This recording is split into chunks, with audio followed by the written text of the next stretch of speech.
Hello ತಮ್ಮ, ಒಂಚೂರು ಗಾಡಿ ಟಚ್ ಆಗ್ಬಿಡೈತೆ, ಒಂದ್ 20,000 ಅಮೌಂಟ್ ಇದ್ರೆ ಹಾಕೋ. ಏನಣ್ಣ ಯಾವಾಗ ನೋಡಿದ್ರೆ ದುಡ್ಡು ದುಡ್ಡು ಅಂತಿರ್ತೀಯ. ನನ್ನ ಆಫೀಸ್ ಕೆಲ್ಸದ ಎಷ್ಟೊಂದು ಟೆನ್ಷನ್ ಇರುತ್ತೆ ಗೊತ್ತೇನಣ್ಣ ನಿನಗೆ. ನಾನೇ 800 ರೂಪಾಯಿ ಬೈಕ್ EMI ಇನ್ನೂ ಕಟ್ಟಿಲ್ಲ. ಅದ್ರಲ್ಲಿ ನೋಡಿದ್ರೆ ನನ್ನ ಸ್ಯಾಲ್ರಿ ಕೂಡ ಇನ್ನೂ ಆಗಿಲ್ಲ. ಇರೋಣ ನಾನೇ ಏನ್ ಮಾಡ್ಬೇಕಂತ ನನಗೆ ಗೊತ್ತಾಗ್ತಿಲ್ಲ. ನಾನು ನಿಮ್ಗೆ ಆಮೇಲೆ ಕಾಲ್ ಮಾಡ್ತೀನಿ. ಇಡೋಣ ಫೋನ್ ನೀನು.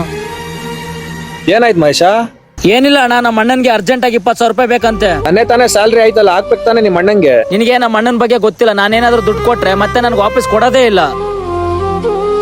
ಯಾಕಣ್ಣ ಏನಾಯ್ತು ನಿಮ್ಗೆ? ನಿಮ್ಮ ಅಣ್ಣ ನಿನ್ಗೋಸ್ಕರ ಎಷ್ಟೆಲ್ಲ ಕಷ್ಟಪಟ್ಟ ಗೊತ್ತಾ? ಅದೆಲ್ಲ ನನಗೆ ಈಗ ನೆನಪಾಯ್ತು.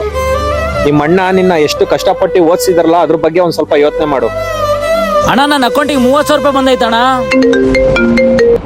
ತಮ್ಮ, ನಿನ್ ಅಕೌಂಟ್ 30,000 ಅಮೌಂಟ್ ಹಾಕಿದೀನಿ, ಬಂತಾ? 30,000ನಾ? ಅಷ್ಟೊಂದು ದುಡ್ಡು ಹೆಂಗ್ ಬಂತಣ್ಣ ನಿಮ್ಗೆ?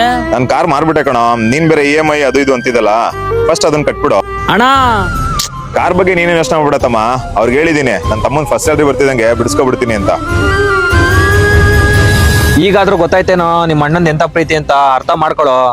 ನಿಜ ಅಲ್ವಾ, ನಮ್ ಕೈಯಲ್ಲಿ ದುಡ್ಡು ಬಂತು ಅಂತ ತಂದೆ ತಾಯಿ ಮತ್ತೆ ಅಣ್ಣನ ಯಾವತ್ತೂ ದಯವಿಟ್ಟು ಮರೆಯಕ್ ಹೋಗ್ಬೇಡಿ. ಈ ವಿಡಿಯೋ ಏನಾದ್ರೂ ನಿಮ್ ಮನ್ಸಿಗೆ ಇಷ್ಟ ಆದ್ರೆ ಐ ಲವ್ ಯು ಅಣ್ಣ ಅಂತ ಕಮೆಂಟ್ ಮಾಡಿ ಸಪೋರ್ಟ್ ಮಾಡಿ.